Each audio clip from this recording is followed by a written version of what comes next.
বিশ্বকাপের মঞ্চে অনেকেই ভেবেছিলেন এমবাপ্পে দেমবেলেদের ফ্রান্সই হবে ফাইনালের দল, কিন্তু ফুটবল আবারও মনে করিয়ে দিল নাম নয়, মাঠে জেতে দল। ডালাসের রাতটা ছিল স্পেনের। শুরু থেকেই বলের নিয়ন্ত্রণ, দ্রুতগতির পাস আর দুর্দান্ত প্রেসিংয়ে ফ্রান্সকে নিঃশ্বাস নেওয়ারই সুযোগ দেয়নি লা রোজারা। ২০ মিনিটে লামিন ইয়ামালকে বক্সে ফাউল করেন ফ্রান্সের লুকাস। পেনাল্টি থেকে কোনো ভুল করেননি মিকেল ওয়ারজাবাল। এগিয়ে যায় স্পেন।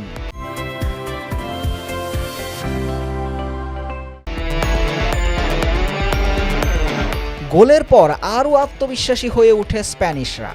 প্রথমার্ধে ফ্রান্স মাত্র ২টি শট নিতে পারে, একটিও গোলের লক্ষ্যে ছিল না। অন্যদিকে স্পেন পুরো ম্যাচের ছন্দ নিয়ন্ত্রণ করে।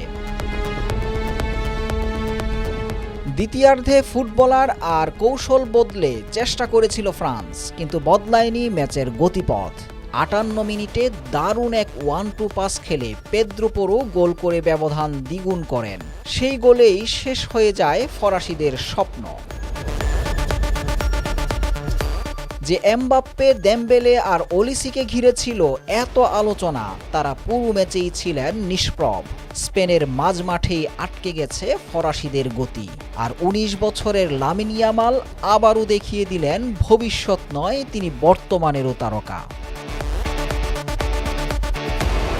শেষ বাঁশি বাজতেই স্কোরবোর্ডে ২-০। উড়ন্ত ফ্রান্সকে মাটিতে নামিয়ে ১৬ বছর পর আবার বিশ্বকাপের ফাইনালে স্পেন। ২০১০ সালের সেই সোনালি স্মৃতি এবার নতুন করে ছুঁয়ে দেখার অপেক্ষা।